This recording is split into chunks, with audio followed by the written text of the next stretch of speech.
ரசீது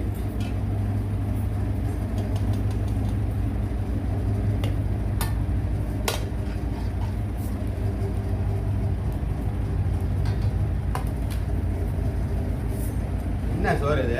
என்ன குழம்பு? சோறு அவரைக்காய் குழம்பு. நல்லா தானே செஞ்சிருக்க, சின்ன சின்னதா இருக்கு போட்டு. எப்படி இருக்குது இது?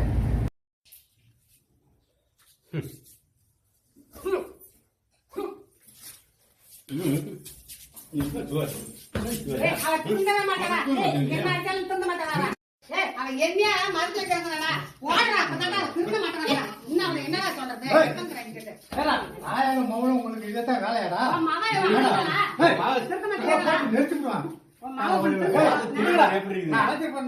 கூட்டு போ. அப்ப மாமா 3 பேர் கூட்டு போ.